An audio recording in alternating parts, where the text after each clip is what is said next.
आप भी सुने उन्होंने क्या कहा।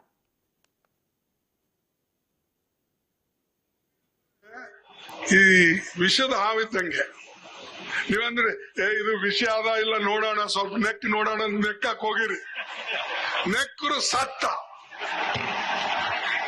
ಇಲ್ಲ ಇದು ವಿಷ ಅದಾನೋ ಎಲ್ಲೋ ಮೋದಿ ಕೊಟ್ಟಣ ಒಳ್ಳೆ ಮನುಷ್ಯನ ಪ್ರಧಾನ ಮಂತ್ರಿ ನಾವು ಸ್ವಲ್ಪ ನೋಡೋಣ ನೆಕ್ ನೋಡೋಣ ಅಂತ ಹೇಳಿ ಆ ವಿಷಯವನ್ನ ನೆಕ್ ನೋಡಿದ್ರೆ ನೀವು ಮಲಗೇ ಬಿಡ್ತೀರಲ್ಲೇ.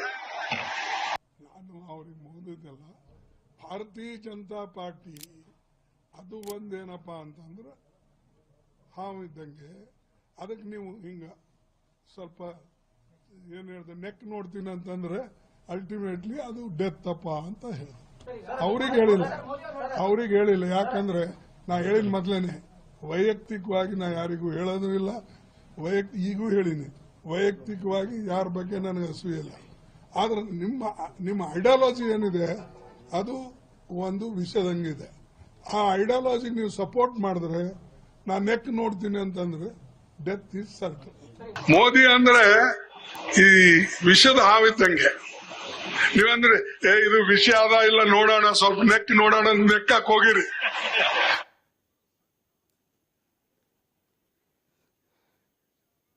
वहीं दिल्ली में बीजेपी नेता अजय आलोक ने प्रेस वार्ता कर कहा कि बीजेपी में आकर मुझे ऐसा लग रहा है कि मैं अपने परिवार में ही आया हूं जिसके मुखिया मोदी जी है।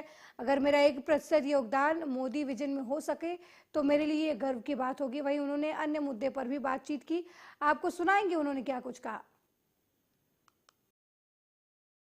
बहुत ही शार्प एनालिसिस होता है इनका, लंबी राजनीतिक पारी है, बहुत लंबे समय से एक एक्टिव पॉलिटिक्स में रहे, 2005 से लेकर आज तक बहुत अच्छा कंट्रीब्यूशन इनका रहा है समाज में, चिंतन में, विकास की जो थॉट प्रोसेस है उसमें।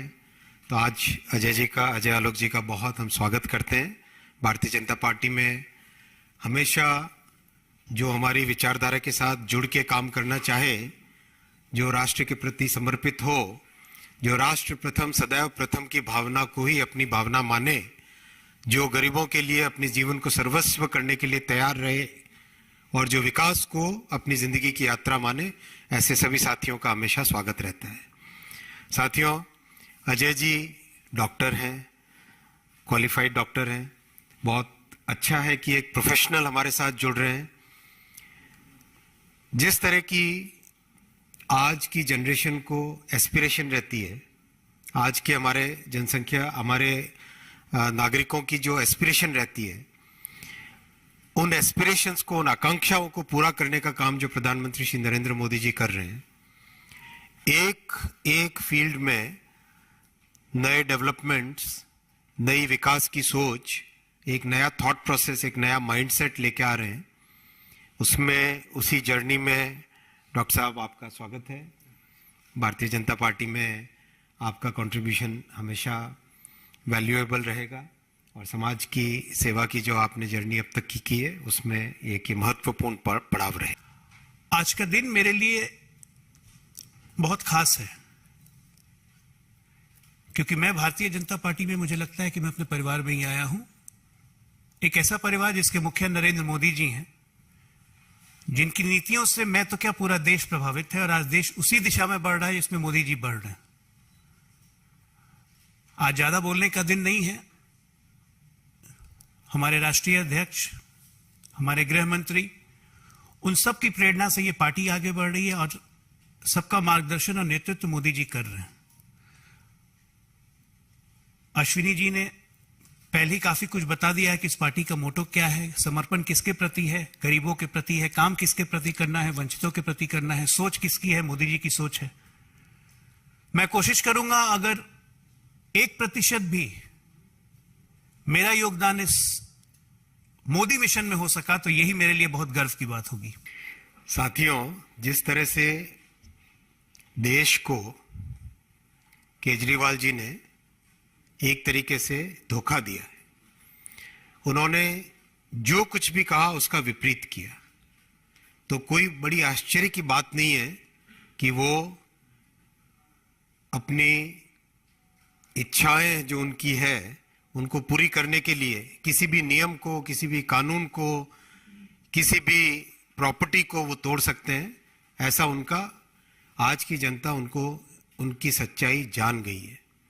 आज जन जन में एक क्लैरिटी आ गई है कि किस तरह से दिखावा कुछ और था, रियलिटी कुछ और है। कर्नाटक में विधानसभा चुनाव के लिए 10 मई को मतदान होना है। सभी पार्टियां सत्ता में आने के लिए पूरा जोर लगा रही हैं। इसी बीच नेताओं की बदजुबानी भी शुरू हो गई है। कांग्रेस अध्यक्ष मल्लिकार्जुन खड़गे ने गुरुवार को पीएम नरेंद्र मोदी के खिलाफ विवादित बयान देते हुए उन्हें जहरीला सांप की तरह बताया। अब बीजेपी विधायक खड़गे पर पलटवार करते हुए बदजुबानी में एक कदम और आगे निकल गए हैं। बीजेपी विधायक ने कांग्रेस की पूर्व अध्यक्ष सोनिया गांधी को विष कन्या बता दिया है। बीजेपी विधायक बासन गौड़ा ने कोपल में एक जनसभा को संबोधित करने के दौरान सोनिया गांधी को विश्व कन्या बताया। बासन गौड़ ने कहा कि पूरी दुनिया में मोदी को माना जा रहा है। अमेरिका ने एक समय में उन्हें वीजा देने से मना कर दिया था, बाद में उन्हें रेड कार्पेट उनके लिए बिछाया गया और मोदी का स्वागत किया गया।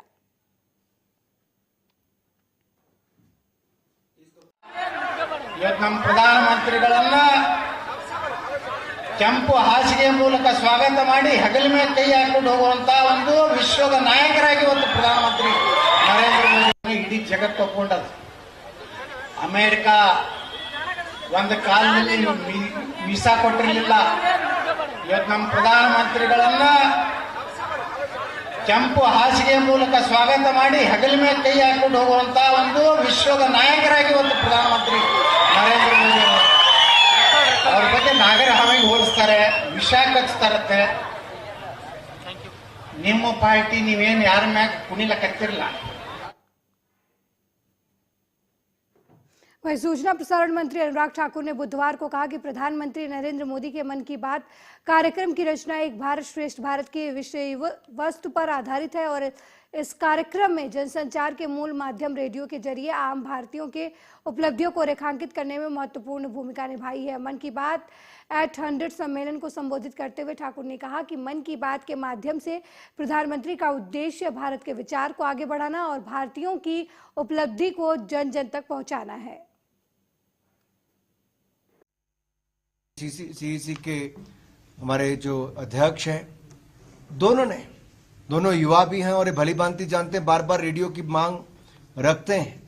आज भी मेरी दोनों से बैठकर चर्चा हुई कि आगे क्या करना है।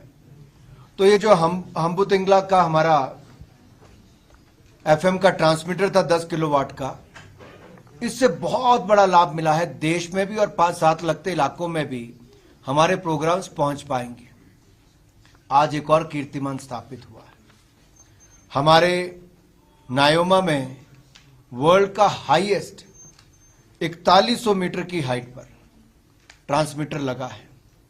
आप कल्पना कीजिए, लगभग 14,000 फुट की हाइट पर जब ट्रांसमिशन होगी, 7 लगते कई किलोमीटर तक इसका लाभ मिलने वाला है और हमारे लोगों को एफएम की सुविधा भी मिलेगी, प्रोग्राम भी सुनने को मिलेगा, न्यूज़ भी मिलेगी और अपने कल्चर को आगे बढ़ाने का अवसर भी मिलेगा।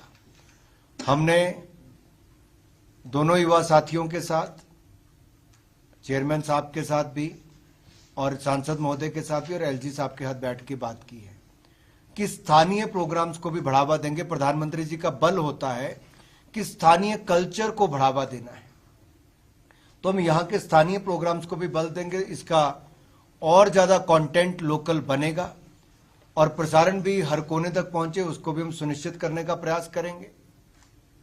मित्रों, आज मैं एक बात और कहना चाहता हूं मन की बात पर। 30 अप्रैल को 100वां एपिसोड मन की बात का होगा। यह दुनिया भर में एक इतिहास होगा कि सबसे लंबे समय तक दुनिया के किसी हेड ऑफ स्टेट ने, भारत के प्रधानमंत्री जी ने 100 एपिसोड 9 साल तक और डिपार्टमेंट के अधिकारियों से मिलकर बैठ के बातचीत की है।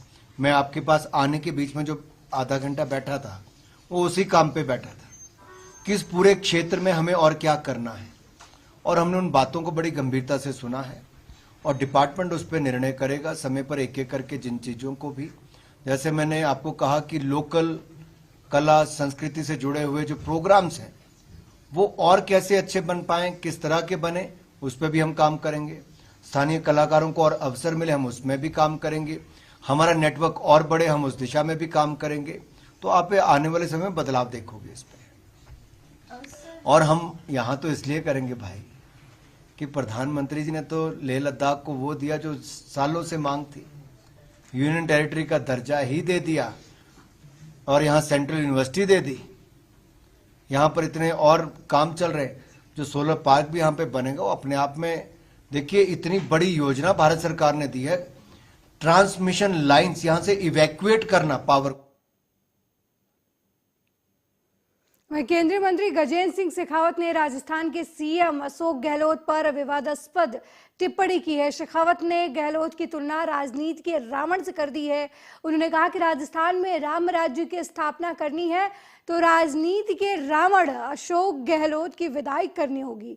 केंद्रीय मंत्री गुरुवार को चित्तौड़गढ़ में बीजेपी की जन आक्रोश रैली को संबोधित कर रहे थे। केंद्रीय मंत्री शेखावत ने जन आक्रोश रैली के बाद सुभाष चौक पर आयोजित जनसभा को संबोधित करते हुए राज्य सरकार की नाकामियों पर अपनी नाराजगी जताई। उन्होंने कहा कि रामनवमी पर करौली में हुए दंगों को लेकर दर्ज मुकदमों में गिरफ्तारी और चालान पेश किए जाने के बजाय तुष्टीकरण की नीति अपनाई गई। उसी का नतीजा है कि अपराधियों के हौसले बुलंद हो गए। उसी का परिणाम था कि उसके बाद भीलवाड़ा, जोधपुर और उदयपुर में सांप्रदायिक हिंसा सामने आई।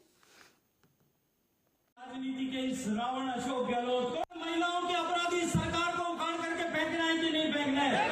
राजस्थान में से किसानों की हत्यारी सरकार को उखाड़ करके फेंकना है कि नहीं फेंकना है? राजस्थान में युवाओं के भविष्य के साथ खिलवाड़ करने वाली सरकार को उखाड़ करके फेंकना है कि फेंकना नहीं? राजस्थान में राजनीति के इस रावण अशोक गहलोत को समाप्त करना चाहते हो तो दोनों उनका बुझाएं उठाओ और राजस्थान में राम राज्य की स्थापना के लिए, राजस्थान में राम के राज्य की स्थापना के लिए संकल्प करो और पूरी ताकत के साथ में बोलो भारत माता की, भारत माता की।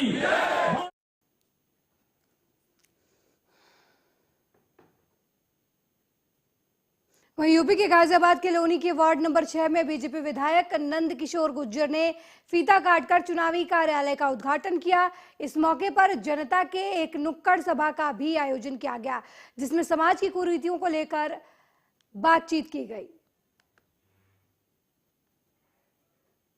चल रही है और लोनी की जनता, लोनी नगर पालिका मन बना चुकी है।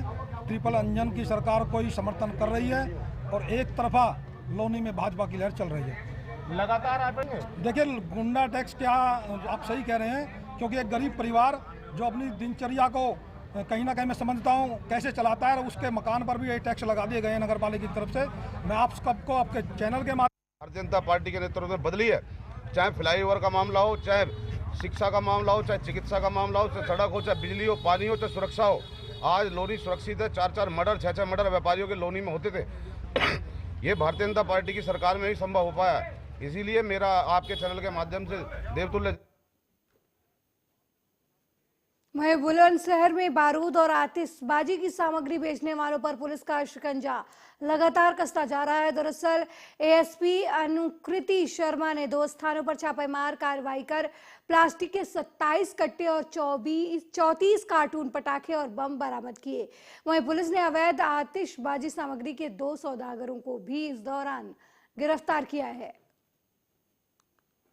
चुनाव को सकुशल संपन्न कराने के लिए बुलंदशहर पुलिस द्वारा विभिन्न गतिविधियां करी जा रही हैं। इसी के तहत हम लोगों ने बीते कुछ दिनों में अवैध शस्त्र फैक्ट्री बरामद करी थी और मेरे स्वयं द्वारा कई पुराने आतिशबाजों का सत्यापन किया गया था।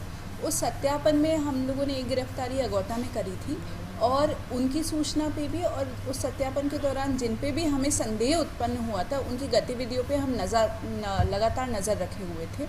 उसी के तहत कल कोतवाली नगर क्षेत्र में 2 घरों में हमारे द्वारा दबिश दी गई, वहीं से बरामदगी हुई है। काफ़ी भारी मात्रा में हम लोगों ने वहीं बुलंदशहर में एक ही रात में 3 मंदिरों में चोरी से हड़कंप मच गया।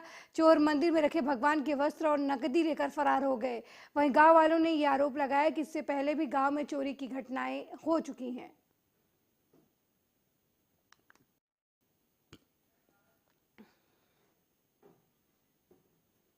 वहीं मुरादाबाद में पुराने कपड़े के गोदाम में अज्ञात कारणों के चलते भीषण आग लग गई, जिसमें लाखों रुपए का नुकसान हो गया।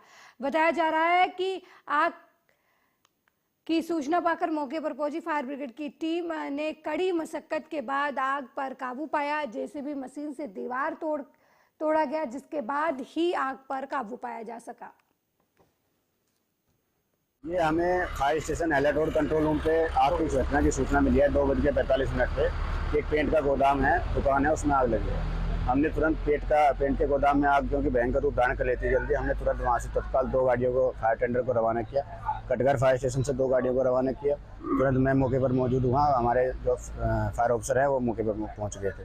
देखा कि आग भयंकर रूप ले चुकी थी, शटर बंद था, अंदर में आग लगी हुई थी और बाहर आग निकलने का प्रयास करी थी, भयंकर रूप से विकराल धारण कर चुकी थी। तो उसको शटर को काट करके एक साइड से उसको फायर फाइटिंग ऑपरेशन शुरू किया गया। फिर धीरे से शटर को पूरा उठा करके गाड़ी की मदद से उसमें रस्सा बांध करके उस शटर को खींचा गया और जिससे जो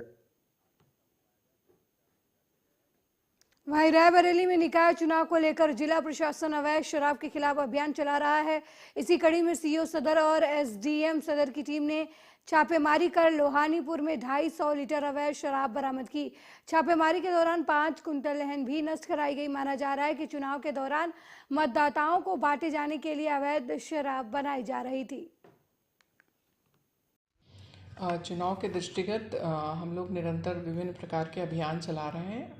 जिला अधिकारी महोदया के निर्देशन में एसडीएम सदर, मेरी और एक्साइज और कोतवाली पुलिस की एक संयुक्त टीम बनी थी। उसी टीम के साथ आज लोहानीपुर में हम लोगों ने दबिश दी, जहां पर कई क्विंटल लहन मिला जिसको नष्ट किया गया और जो एक अभियुक्त है उन्हें गिरफ्तार।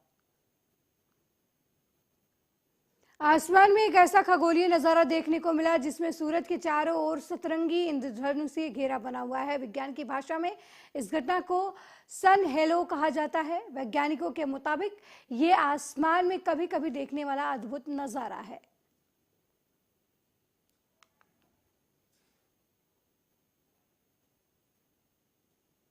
वहीं प्रदेश में बेरोजगारी भत्ता को लेकर बीजेपी के युवा मोर्चा ने बड़ी संख्या में कलेक्ट्रेट परिसर का घेराव कर गेट पर ताला जड़ दिया। इस दौरान पुलिस और कार्यकर्ताओं के बीच हुई झड़प में कई कार्यकर्ताओं को चोटें भी आईं। वहीं भाजयुमों ने सरकार पर दमन करने के साथ पुलिस के द्वारा लाठीचार्ज करने का आरोप लगाया। दरअसल प्रदेश की भूपेश सरकार ने बेरोजगारों को 2500 रुपये प्रति माह बेरोजगारी भत्ता देने की घोषणा की थी, जिसके लिए सरकार ने कई नियम और शर्त भी लागू किए हैं। इन्हीं नियमों और शर्तों को लेकर भाजयुमों छलावा बताकर लगातार अपना विरोध प्रदर्शन दर्ज करवा रही है। दमनकारी नीति उस हर कार्यक्रम को दबाने का प्रयास, कुचलने का प्रयास करती है, क्योंकि ये विपक्ष के भूमिका को बर्दाश्त नहीं कर पाती है।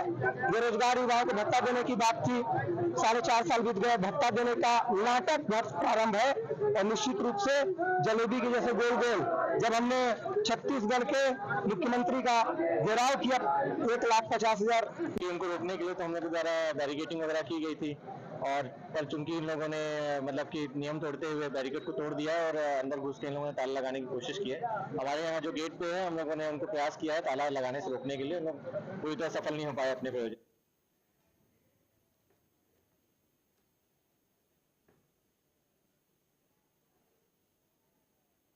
मध्य प्रदेश के दतिया में इंदरगढ़ तहसील स्वास्थ्य केंद्र में डॉक्टरों की लापरवाही की वजह से मासूम की मौत हो गई। मिली जानकारी के मुताबिक सामुदायिक स्वास्थ्य केंद्र पर एक मां अपने 6 महीने के बीमार बेटे को लेकर उसके इलाज के लिए पहुंची थी। सामुदायिक केंद्र में मौजूद डॉक्टर जितेंद्र वर्मा ने बच्चों को इंजेक्शन लगाया, भाप दिया, लेकिन बच्चे की हालत बिगड़ती गई। उन्होंने बच्चे की हालत गंभीर देखते हुए उसे चिकित्सा सेवा नहीं देते हुए दतिया अस्पताल के लिए रेफर किया। एम्बुलेंस 108 को भी बुलाया गया, लेकिन वो 3 घंटे बाद दोपहर 2 बजे पहुंची, जबकि अस्पताल में विधायक निधि से दी गई 2 एम्बुलेंस खड़ी थी, लेकिन उनमें ईंधन नहीं था। मजदूर महिला रेणु जाटव के पास ईंधन के पैसे भी नहीं थे और इलाज की कमी की वजह से बच्चे ने दम तोड़ दिया। हम जांच करा के देखें कि क्या कारण था, किस वजह से वहाँ 108 नहीं पहुँच पाई, किन परिस्थितियों की वजह से। अगर उसमें कोई ऐसी कमी पाई जाती है तो उनके खिलाफ कार्रवाई के लिए भोपाल लेटर लिखेंगे। इस तरह से लेट विलम्ब क्यों हुआ, किस विषय में हम क्या बोले? जाओ जाओ जाओ जाओ जाने का हम तो चले आए थे।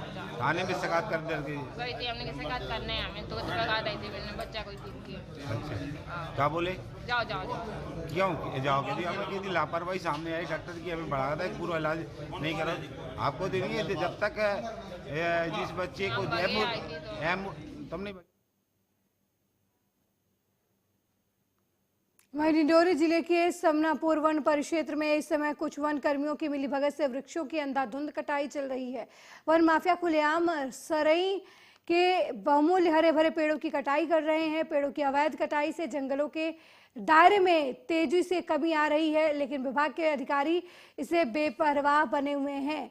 पर्यावरण संरक्षण और संवर्धन के लिए शासन की तरफ से जो तमाम प्रयास वन विभाग की तरफ से चल रहे हैं वो अब नकारा साबित होते हुए नजर आ रहे हैं। यही कारण है कि जंगल में वन माफियाओं का दबदबा तेजी से बढ़ रहा है।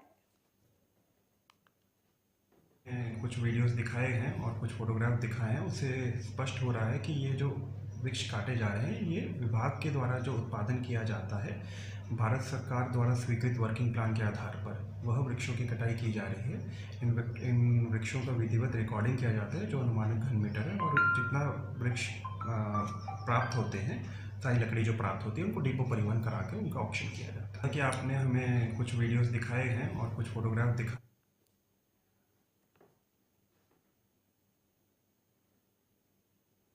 वहीं उच्च न्यायालय द्वारा समलैंगिक विवाह पर लगी याचिका को मान्यता देने को लेकर सर्वधर्म संगठन की महिलाओं ने विरोध प्रदर्शन करते हुए उज्जैन कलेक्टर के नाम ज्ञापन देकर इस कानून को पास नहीं करने का अनुरोध किया। पूर्व पार्षद राजश्री जोशी ने कहा कि यदि कोई इस विवाह को स्वीकार भी करता है तो हर गृहिणी उस व्यक्ति का बहिष्कार करेगी, फिर चाहे वो कोई भी क्यों ना हो।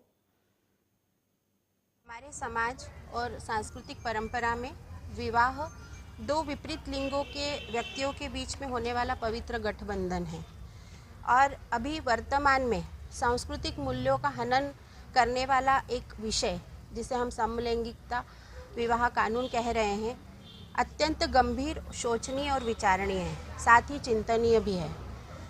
चूँकि कानून बनाने का अधिकार संसद को है और अभी माननीय न्यायालय के द्वारा जो बीच में हस्तक्षेप करके इस कानून पर विचार करके निर्णय लेने की प्रक्रिया में है, तो हम माननीय न्यायालय से निवेदन करते हैं कि इस कार्य को चूँकि संसद का काम है उन्हें ही करने दें और अनावश्यक हस्तक्षेप न करें। आज ज्ञापन के माध्यम से हमने माननीय उच्च न्यायालय को आगाह किया है कि इस चिंतनीय विषय है इसको गंभीरता से ले और अपना हस्तक्षेप छोड़े, और इसी के संदर्भ में आज हमने यहाँ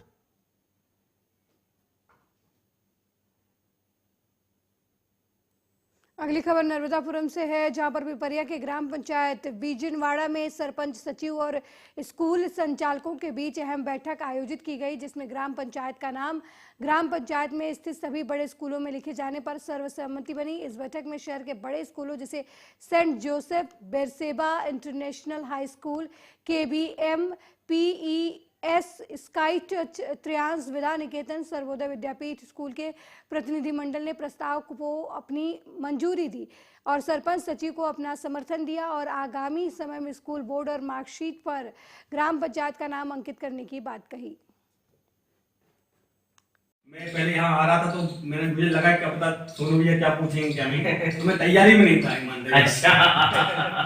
तो मुझे यही लगा कि हो सकता है कुछ ऐसे विचार लाएंगे जो स्कूल से संबंधित। फादर ने मुझे कहा कि आप जाएं, उनकी सुने और वो जो कहें माने उनकी बात, तो बहुत अच्छा विचार था। अभी जस्ट मैंने फोन, तो हम लोगों का आपसे यही निवेदन है, समस्त पंचायत की तरफ से हम लोगों ने अपना कहना चाहिए प्रस्ताव भी पास कर लिया है।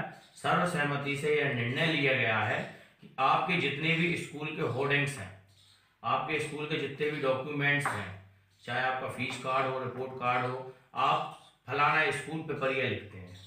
शायद मैं यहाँ पे गलत तो नहीं हूँ, कुछ स्कूल लेकिन लिखते हैं बीजनवाड़ा, उनका हम बहुत बहुत आभार व्यक्त करते हैं, लेकिन कुछ स्कूल अभी तक बीजनवाड़ा नाम नहीं लिखते हैं। और आप सभी के स्कूल ग्राम पंचायत बीजनवाड़ा में आते हैं। ग्राम किसी अकेले व्यक्ति का नहीं है। आज आप यहाँ पे संस्था चला रहे हैं तो ग्राम पंचायत बीजनवाड़ा आपका भी कहीं ना कहीं गाँव है। तो मैं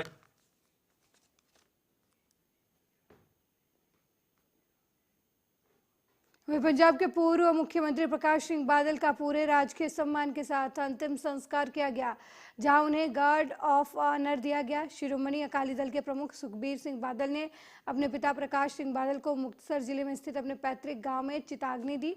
बता दें कि 95 साल की उम्र में 25 अप्रैल को मोहाली के फोर्टिस अस्पताल में उन्होंने आखिरी सांस ली थी और वे 5 बार राज्य के सीएम रहे हैं। वहीं बीजेपी के राष्ट्रीय अध्यक्ष जेपी नड्डा ने कहा कि प्रकाश सिंह बादल जी सिर्फ राजनेता नहीं बल्कि राष्ट्रकर्मी थे।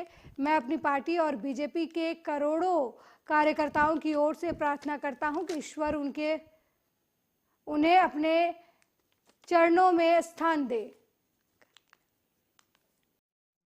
बादल साहब आज हम सबके बीच में नहीं रहे। यह सारे समाज, सारे देश और प्रदेशवासियों के लिए एक बहुत ही दुख भरी खबर है।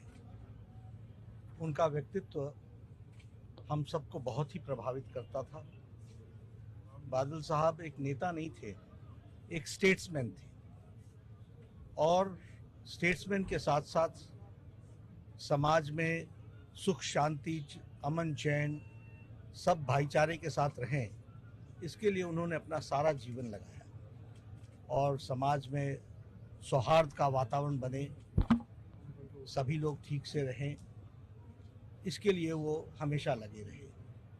गरीबों की चिंता करना, समाज के अंतिम पायदान पर खड़े व्यक्ति की चिंता करना और हमारे किसान भाइयों की चिंता करना, ये उनके स्वभाव में विशेष रूप में हम सबको देखने को मिला। मेरे उनसे बहुत